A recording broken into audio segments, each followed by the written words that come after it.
Mientras estemos en este planeta, todo comienzo siempre tiene un final. Y hoy estamos llegando al final de una temporada que sin duda ha significado para nosotros mucho. Riqueza espiritual, crecimiento. En esta temporada somos testigos de muchas decisiones, personas que se encontraron con la verdad bíblica, personas que ahora conocen de la palabra de Dios y personas que ya tomaron la decisión de ponerse de parte de Cristo. Felicitaciones por eso. Bienvenido a este último capítulo de esta temporada número 12, Enseñanzas de Jesús. Si por alguna razón hasta hoy todavía no solicitaste el curso bíblico, es hoy el momento. En mi mano tengo un curso que puede estar en tus manos. Tienes que enviarnos solamente un WhatsApp al más 5512-9810-1460. Y durante toda esta temporada hemos sido testigos de muchas cosas que han ocurrido aquí y también allí en tu vida, pero sobre todo de cómo el Espíritu Santo trabaja en nuestro corazón. Un grande abrazo para ti, nuestro cariño de siempre, por estar siempre pendiente allí de este programa. Gracias por esperarnos cada semana, gracias por compartir esta verdad con tus amigos, con tu familia, y eso hace que el Evangelio pueda ser predicado en todo el mundo.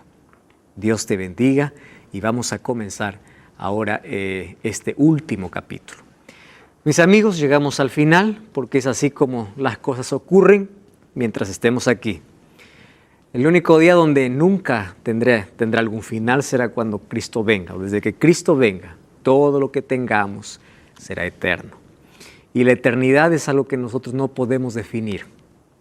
La eternidad es algo que el ser humano no tiene ni siquiera una mínima parte de imaginación para poder describir qué cosa es eterno. Porque los seres humanos tenemos un comienzo y un final. Por eso es que no entendemos qué es eternidad. Alguien quiso describir la eternidad de esta manera. Imagínate que un pajarito, dice, quiere vaciar todo el océano en otro lugar. Y cada 100 años viene y lleva una gota de agua del océano en su pico. Cada 100 años. ¿Ya te imaginaste cuántos millones de años necesita para llevar todo el agua del mar? Llevando una gota cada 100 años. Entonces dice la ilustración, cuando el pajarito haya terminado de vaciar todo el mar, habrá pasado un segundo en la eternidad. La eternidad es algo que nosotros no podemos describir. Y eso es lo que Dios tiene preparado para todos nosotros. Estamos en el último capítulo y gracias allí por cada intervención, cada pregunta, gracias por participar con nosotros. Y vamos a hacer aquí una promesa de poder prepararnos al lado de Jesús para que un día podamos disfrutar la eternidad, porque solamente allí podremos.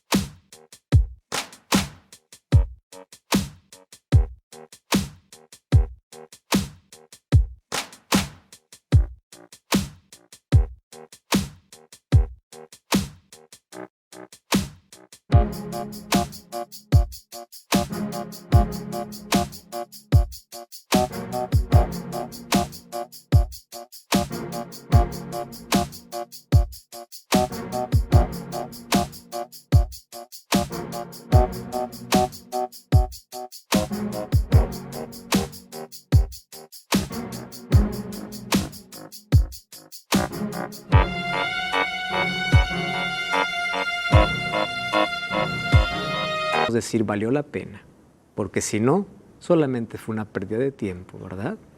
Entonces, si realmente vale la pena, nuestra vida tiene que efectuarse cambios, tiene que existir cambios.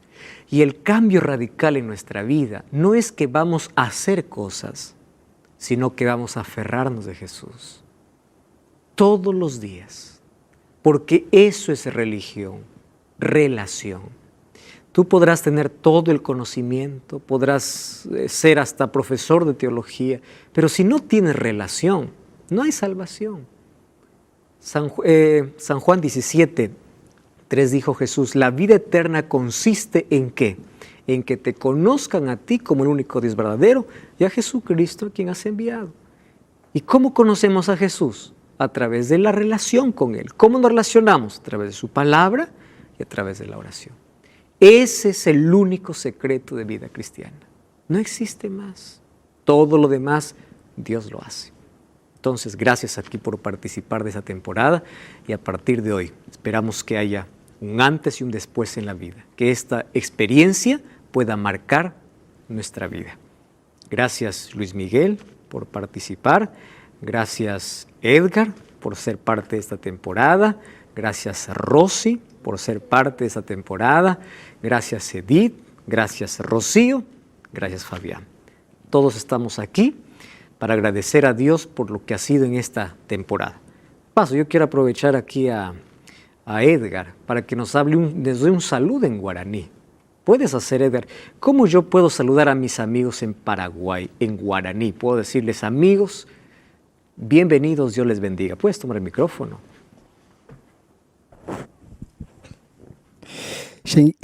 Shangirucuera, Aguillebm, Ha, Ñandiyarata Androasa. Oh, qué lindo. Intento repetir algo, pero no puedo. No tengo ese don. ¿Aquí hay alguien más que sabe algún otro dialecto o idioma? ¿Se anima a dar un saludo ahí? ¿Tú? ¿Quieres hacerlo? Bueno, allí, Rocío, tú vas a hacer un saludo. ¿En qué dialecto ahora, Rocío? Aymara. Y hay muchos amigos en Aymara que siguen el programa también, que tienen ese dialecto. ¿Cómo se saluda en Aymara? Sí, puede decir Dios le bendiga, etcétera. Alguna cosa así. O ¿cómo se saluda allí en Aymara? En Aymara se saluda Kamisaraki. Hilaquita, Culiaquita. ¿Eso qué significa? ¿Cómo estás, hermano, hermana? Okay. Ritos y tradiciones o ritos y ceremonias que fueron aprobadas por Jesús. Recordemos que Jesús vino y nació en una cultura judía. Entonces los judíos tenían ciertos ritos, ciertas tradiciones que Jesús los aprobó. Y es por eso que hoy son practicados en la iglesia. ¿Por qué tienen que ser practicados? Porque Jesús lo aprobó. ¿Y cuál es la función de esos ritos?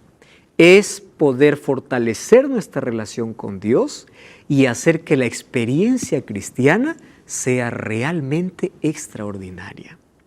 Hay personas que dicen: ser cristiano es ser aburrido, ¿verdad? Ser cristiano, dice, es para aquellos que no tienen vida. Ser cristiano, claro, uno puede emitir un juicio porque no conoce todas las actividades que hay en la iglesia. Incluso hay ritos, ceremonias que enriquecen nuestra experiencia, ¿verdad? ¿A qué llama el mundo diversión, placer? ¿A una noche de desvelo donde estoy sacrificando mi sueño, donde estoy destruyendo mi salud? Sin embargo, en la iglesia uno participa de actividades que realmente enriquecen. Existen clubes para jóvenes, para niños, existen campamentos, existen charlas, seminarios, existen ritos, existen salidas, existen incluso juegos allí donde los cristianos nos alegramos. Porque ser cristiano es disfrutar la vida de manera correcta, de manera sana, equilibrada. Y hoy veremos cómo la Biblia presenta algunos ritos y ceremonias que enriquecen nuestra experiencia con Dios. Vamos al primero. Éxodo 13, 1 y 2. Miren, ¿cuál era la costumbre en los tiempos bíblicos con los niños? ¿Qué se hacía cuando nacía un niño? Éxodo 13 dice: Jehová habló a Moisés diciendo: conságrame todo primogénito, cualquiera que abre matriz entre los hijos de Israel, así de los hombres como de los animales, es mío. Entonces, cada primogénito era dedicado, era consagrado, era separado a Dios. Solo que esta costumbre también se cumplió con Jesús. En Lucas capítulo 2, versículos 22 y 23, dice así: cuando se cumplieron los días de la purificación de ellos, conforme a la ley de Moisés. Ojo con lo que está diciendo aquí, la ley de Moisés. Aquí no está diciendo la ley de Jehová, la ley de Dios. Específicamente cuando se habla de la ley de Moisés, se dice la ley de Moisés, ¿correcto? Entonces, ¿qué cosa mandaba esa ley? Le trajeron a Jerusalén para presentarle al Señor. ¿A quién? A Jesús. ¿Quiénes están trayendo? José y María. Entonces, como está escrito en la ley del Señor, todo varón que abriere la matriz será llamado santo. ¿Dónde estaba mencionado eso? En Éxodo. Entonces, los padres de Jesús, como buenos judíos, ellos fueron al templo. Y allá en el templo ellos tenían que dar una ofrenda. Y la ofrenda era de acuerdo a la posibilidad que ellos podían dar. Algunos daban un carnero, un becerro, solo que los padres de Jesús no tenían muchos recursos económicos. Y ellos trajeron solamente 2 palomas allí en la dedicación de Jesús. Y ahí encontramos a Simeón cuando ve a Jesús, dice: ahora puedo morir en paz porque mis ojos han visto tu salvación. El sacerdote que mira a Jesús y lo tiene en sus brazos, dice: ahora sí, yo puedo morir en paz. Él tenía la seguridad que aquel niño era el Mesías. Entonces, ¿qué cosa sucede, amigos? Con este ejemplo, hoy tenemos una ceremonia en la iglesia que es la dedicación de niños. Cuando los padres reconocen que los niños son herencia de Jehová, los padres se presentan ante la iglesia, piden al pastor, piden a un anciano para que pueda dedicar a su niño. ¿Qué significa dedicar? Eso no es bautizar.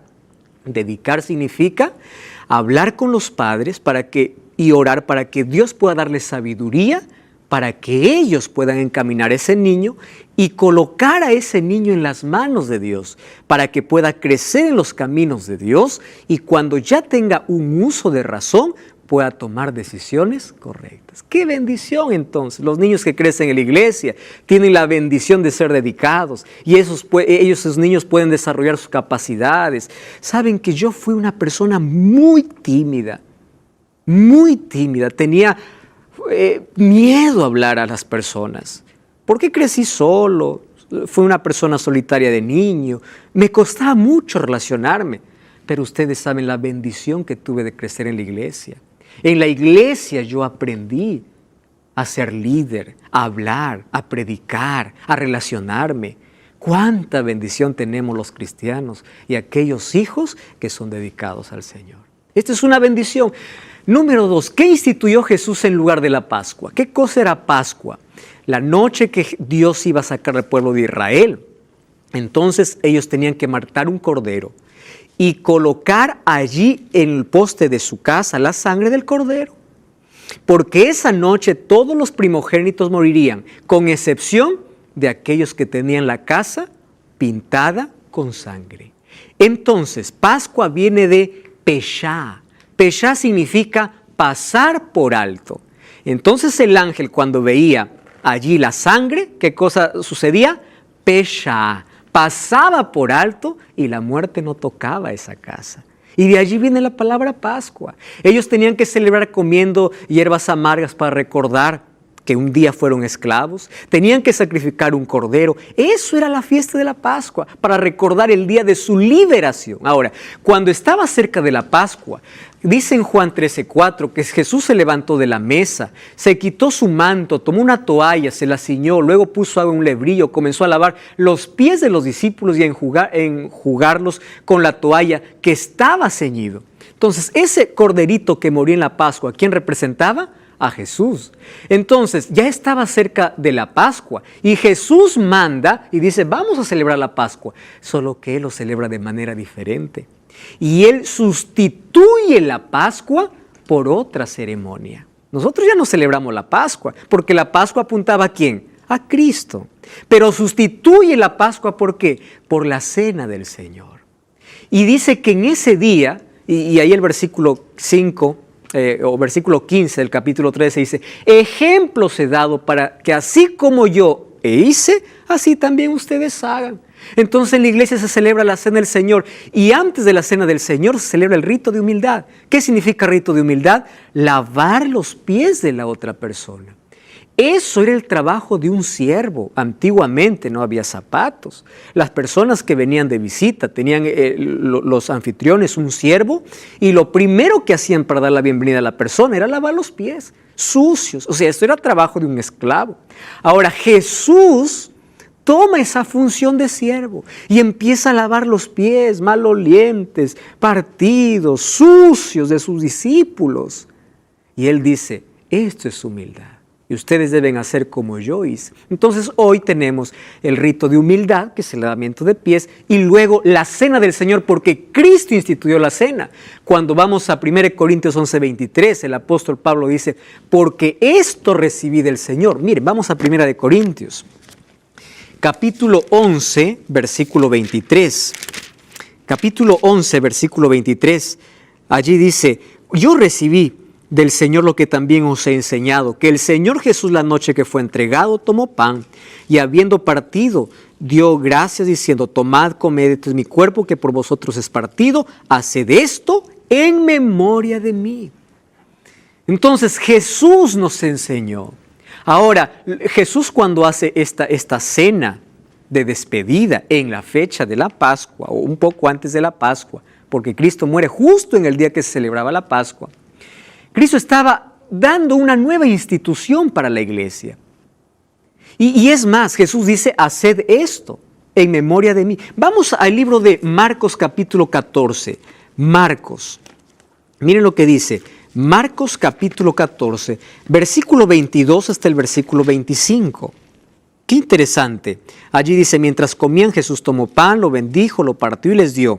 Ahora, el versículo 24, también les dijo, esto es mi sangre del nuevo pacto que por muchos es derramada. Versículo 25, de cierto os digo que no beberé más del fruto de la vid hasta el día en que lo beba de nuevo, ¿cuándo? En el reino de mi Padre.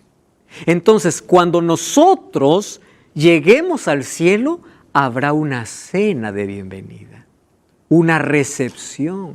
¿Y cómo será esa recepción? Allí dice, en esa celebración, yo una vez más viviré o beberé el jugo de la uva. Por eso en el libro de Apocalipsis 19 dice, bienaventurados los que son llamados a la cena del Cordero. ¡Qué extraordinario! Entonces, esto también se practica en la iglesia. Jesús lavó los pies y Jesús tomó el pan y Jesús allí también bebió la copa de jugo de uva, que es vino, ¿verdad? Ahora fíjense, Jesús también da la orden, haced esto siempre en memoria de mí. Y Pablo dice, cada vez que nosotros practicamos la cena del Señor, la muerte del Señor anunciamos hasta que Él venga. Entonces ya no celebramos la Pascua, pero ¿cómo recordamos la muerte de Cristo? A través de la cena del Señor. Esto enriquece nuestra experiencia con Dios. ¿Qué dice Jesús sobre el matrimonio? Es otra institución. Entonces aquí tenemos la primera, dedicación de niños. La segunda, cena del Señor. Ahora la tercera, Mateo 19. Él respondiendo les dijo, ¿no sabéis o no habéis leído lo que los hizo al principio? Varón y hembra los hizo, por esto el hombre dejará a su padre y su madre y se unirá a su mujer. Los dos serán una sola carne. Así que ya no son más dos, sino una sola carne. Por tanto, lo que Dios juntó, no lo separe el hombre. ¿Quién es el autor del matrimonio? Dios. Y recordemos que el primer milagro que Jesús hizo en la tierra fue en un matrimonio. Cuando el vino se terminó, cuando Jesús fue invitado con sus discípulos a participar de la boda de Caná, Juan capítulo 2, el vino se acabó. Que el vino se acabe en una fiesta en ese tiempo, era que acabó la fiesta. Y era también un indicador de que ese matrimonio le iba a ir mal. Pero Jesús estaba allí. Entonces, cuando a Jesús invitamos a nuestro matrimonio, se nos puede acabar el vino. Sin embargo, Él siempre hará un milagro. Jesús tiene que ser el centro de nuestro hogar. Y el matrimonio, ¿qué cosa es? Una institución divina. Por eso es que la convivencia es pecado. Tiene que existir un matrimonio. Tiene que recibir la bendición de Dios. ¿Qué funciones designó Jesús para sus discípulos? Marcos 3:14. Entonces, ¿cuál es la tercera ceremonia? El matrimonio. La primera es dedicación de niños, La segunda es Cena del Señor y la tercera, matrimonio. Aquí tenemos otra. ¿Qué funciones designó Jesús para sus discípulos? Marcos 3:14. Estableció a los 12 para que estuviesen con Él y para enviarlos a predicar. La palabra establecer significa separar. Y Jesús probablemente allí colocó las manos sobre ellos y los separó para que sean sus seguidores, para que estén constantemente con Él. Ahora, en el Nuevo Testamento nosotros encontramos una costumbre interesante. Si vamos al libro de Hechos capítulo 6, miren, Hechos capítulo 6, nosotros vamos a encontrar que en aquellos días, dice, cómo creció el número de los discípulos. Hubo murmuración de los griegos contra los hebreos porque faltaba la atención. Entonces convocaron a la multitud de discípulos y dijeron: no es justo que dejemos la palabra de Dios para servir a las mesas. Busquemos entre nosotros 7 hombres de buen testimonio, llenos del Espíritu Santo, de sabiduría, a quienes encarguemos este trabajo. Nosotros persistiremos en la oración y en la palabra. Agradó esta propuesta y eligieron a Esteban, hombre de fe y del Espíritu Santo, a Felipe, Prócoro, Nicanor, Timón, Pármenas, Nicolás, prosélito de Antioquía. A estos hombres lo presentaron ante los apóstoles, quienes orando, ¿qué cosa dice? Los impusieron la mano. ¿Cómo los separaron para un ministerio? Colocando la mano encima de ellos. Entonces hoy, por ejemplo, hay ciertas responsabilidades en la iglesia donde necesita imposición de manos. Los diáconos, por ejemplo, aquí ¿quiénes fueron ordenados? Los diáconos, para servir. Hoy cuando también alguien es propuesto en la iglesia o es aceptado por la iglesia que sea líder o anciano de iglesia, él también tiene que recibir la ordenación, porque así lo dice la Biblia. Esto es un rito. Y cuando impone la mano, ¿qué cosa representa? De que el Espíritu Santo está tomando posesión de esa persona y está siendo separado para un trabajo específico. ¡Qué extraordinario! Amigos, ¿qué más encontramos? ¿Qué sucede cuando una persona está enferma? Ya hemos visto varios ritos o varias ceremonias, mas existe uno más. Imagínense, desde que el ser humano nace, incluso hasta su muerte o hasta sus últimos días, hay ceremonias que enriquecen su fe y su relación con Dios. Santiago 5:14 dice: ¿está alguno enfermo entre vosotros? Llame a los ancianos de la iglesia, oren por él y únjanlo con aceite en el nombre del Señor. Yo ya he ungido a muchas personas que todavía están conscientes, él pide o ella pide. Yo estoy recordando ahora la historia de alguien que me llamó y me dice: pastor, yo sé que voy a descansar, por favor únjame, porque así dice la palabra de Dios.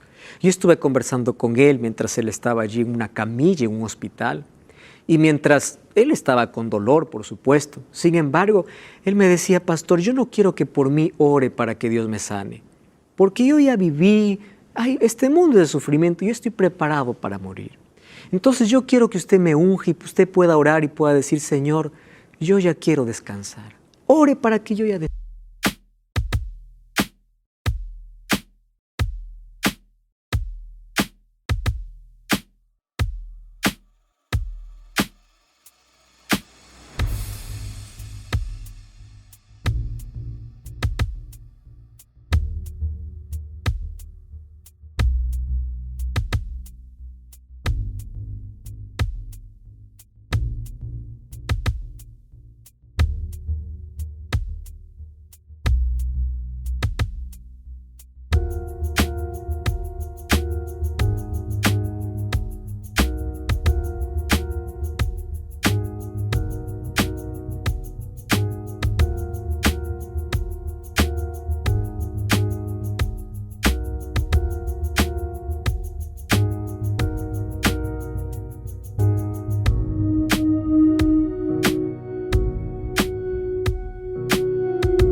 Es una de las pocas veces que alguien me decía: yo ya quiero descansar.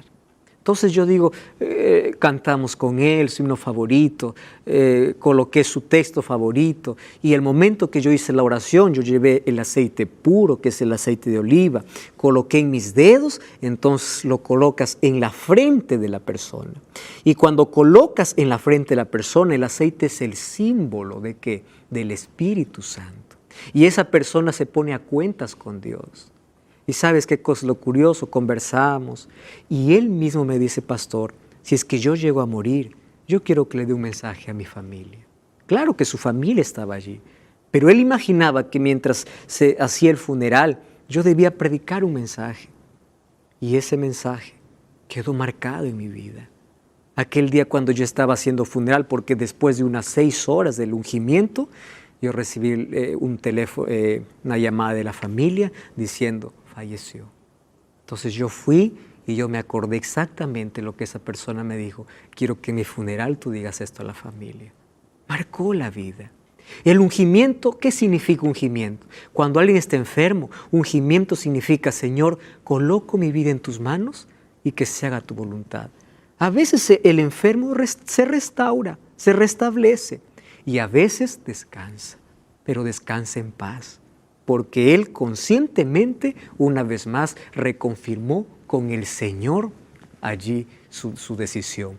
Amigos, desde el nacimiento hasta la muerte hay ritos, hay ceremonias aprobadas por Cristo, aprobadas por la palabra de Dios, y todas estas estamos de regreso. Esto es Biblia Fácil. Hoy en este último capítulo estamos viendo algunas experiencias que enriquecen la relación con Dios.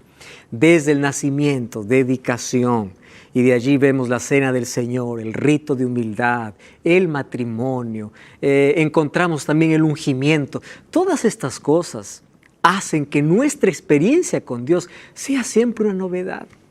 Estas son las bendiciones que tú tienes cuando te entregas al Señor. Amigos, entonces todas estas cosas hacen que nuestra experiencia cada vez se fortalezca. Rocío, ¿tienes alguna pregunta?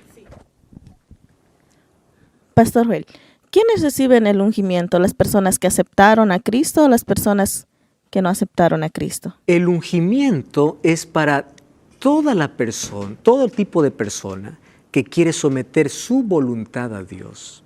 Las personas que no son bautizadas y creen que ellos pueden recibir el perdón de Dios y ya no pueden tomar un bautismo, entonces pueden ser ungidas. Y las personas que son cristianas, el ungimiento es para poder renovar su compromiso y someter una vez más su vida a la voluntad de Dios. Entonces el ungimiento es para todo aquel que quiere. Mismo en el trayecto habrá pecado ya, ¿no? Entonces siendo el cristiana, hace que su vida pueda estar en armonía con Dios. entendí. Entonces de ahí en adelante, él espera la voluntad de Dios. ¿Correcto?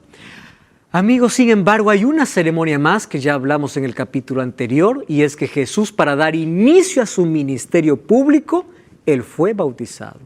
Ya vimos que bautismo significa ser sumergido, ¿dónde? En el agua. ¿Correcto? Ahora, Jesús se bautizó para dar inicio a su ministerio, y nosotros nos bautizamos para dar inicio a nuestra caminata con Él. Es decir, bautismo marca un comienzo, marca el inicio.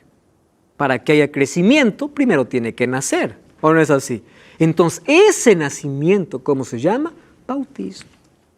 Ahora, allí encontramos el texto en Mateo 3, 13 al 17. Luego, ¿qué orden dio Cristo a su iglesia? Ya hemos visto, id y haced discípulos a todas las naciones, bautizándolos en el nombre del Padre, del Hijo y del Espíritu Santo, enseñándoles que guarden todas las cosas que yo os mandé, y yo estoy con vosotros todos los días hasta el fin del mundo. La promesa de Dios es real. Y su promesa es: yo estoy con ustedes, pero ustedes vayan, prediquen. Cuando nosotros usamos los medios de comunicación para predicar, yo no sé dónde estás viendo este programa, México, Colombia, Canadá, Estados Unidos, no sé dónde estás, en Sudamérica, en cualquier país. Sabes que hoy se está cumpliendo una profecía, porque Dios quiere que todas las personas puedan comprender. Esta generación ya no tiene disculpas. ¿Por qué? Porque hoy el Evangelio está llegando a cada persona.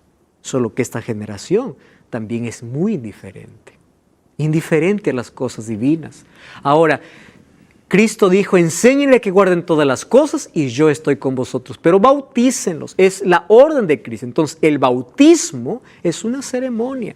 El agua no es mágica, no cuando uno entra al agua y dice, el agua tiene magia, no.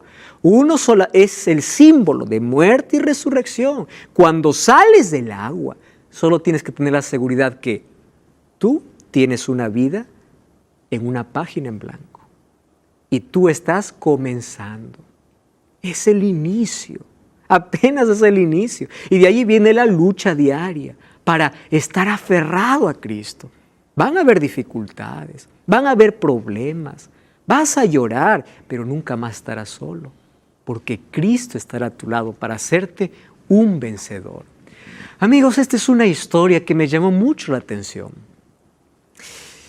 Es la historia de un hombre multimillonario que tenía un solo hijo. Y este hijo y el padre le gustaban coleccionar grandes obras de arte. Y eran las obras más costosas porque ellos tenían mucho dinero. Y un día, el hijo fue llevado para la guerra. Entonces, mientras él estaba en la guerra, él murió en el combate. El padre sufrió mucho. Una mañana tocaron la puerta de su casa y ahí estaba parado un joven. Y ese joven tenía un paquete forrado y le dice, Señor, yo sé que usted no me conoce, pero permítame presentarme. Yo estuve al lado de su hijo. Yo también fui soldado. Y sabe, yo quiero que sepa algo. Su hijo murió por proteger mi vida. Mientras él iba para poder sacarme de una emboscada, una bala entró en su pecho y él falleció. Y de mi mente no he podido sacar aquella mirada de compasión donde su hijo arriesgó su vida y dio su vida para que yo pueda salvarme. Entonces, yo no soy un dibujante experto, pero aquí yo traigo un regalo para usted. ¿Y cuál es ese regalo? Es que aquí yo traté de pintar el rostro de su hijo. Entonces, cuando el padre abrió aquel regalo, vio un cuadro, el rostro de su hijo. Aquel hijo que murió en la batalla. Y saben, eso despedazó mucho el corazón del padre. Abrazó al otro muchacho y le dice, él tenía que morir, tú no te sientes culpable por eso. De alguna manera en la guerra todo es peligro. Sin embargo, gracias por este gesto. Yo debo de pagarte algo. Le dice, no, Señor, ¿cómo me va a pagar si su hijo me salvó la vida? Entonces, cuando aquel muchacho se fue, el padre colocó la fotografía de su hijo allí al frente de cualquier obra de arte. Cada persona que le visitaba, antes de mostrarle las obras de arte, le decía, ven, este es mi hijo, este es mi hijo. Y las personas quedaban fascinadas con las obras del arte, pero él siempre comenzaba presentando a su hijo. Un día, este multimillonario murió. Y como él tenía un solo hijo y ese hijo murió, ¿quién iba a heredar su fortuna? Él había dejado una carta para que todas sus cosas puedan ser subastadas. Y estaba en subasta la casa, estaba en subasta los cuadros, estaba en subasta toda la riqueza. Entonces todo el público, al saber de que este multimillonario dejó para subasta, llevaron su dinero y decía, yo quiero el mejor cuadro, yo quiero la casa, yo quiero esto, yo voy a comprar esto. Y una multitud de gente estaba escuchando y apareció el subastador y dijo, miren, vamos a comenzar la subasta.